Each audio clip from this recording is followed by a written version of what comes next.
Hello, my name is KJ Cooper, and this is my video about my educational theorist. My first one was Lev Vygotsky. That was his social learning theory, and the second one is Abraham Maslow. It's his humanism theory.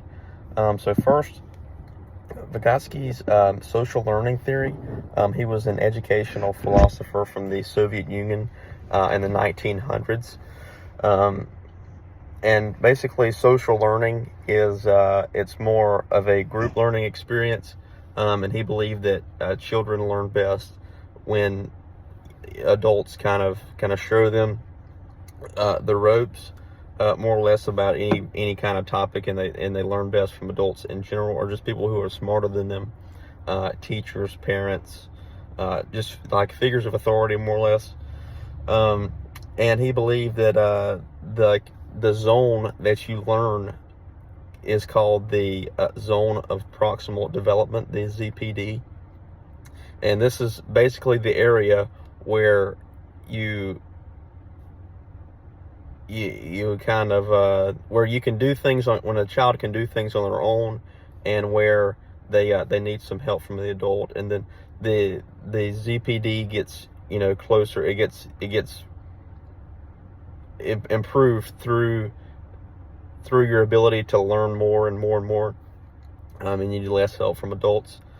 And then he also believed in internalization, like this is kind of like a subconscious buildup of information and how the world works around you. And it's not really something that you conversate. It's just something that you internalize and you take in, and that's something you learn from adults as well, teaching you these things. And then humanism, Abraham Maslow. There was a couple other people that added to the humanism theory of education, Carl Rogers and James F.T. Bagental. And this theory was created in the 20th century, and Maslow was the primary. Carl Rogers and James added on to the theory later, as it progressed. And Maslow was a renowned philosopher. He was from the U.S., and he's famous for creating the hierarchy of needs.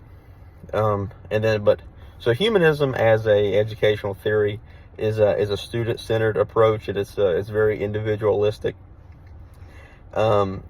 It puts a big emphasis on your individual development rather than a group development. It's you learn at your own pace, more or less. And humanism philosophy attempts for learners to learn the world through individual experience, and how to express your feelings. It's kind of a self.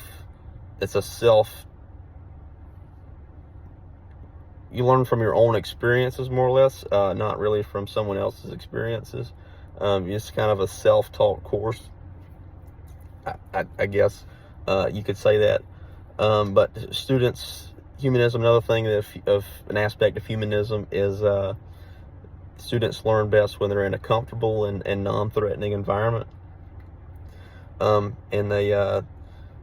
Humanism strives for students to grow emotionally as well as they grow with their knowledge. So they should grow emotionally at the same rate that they grow with their knowledge.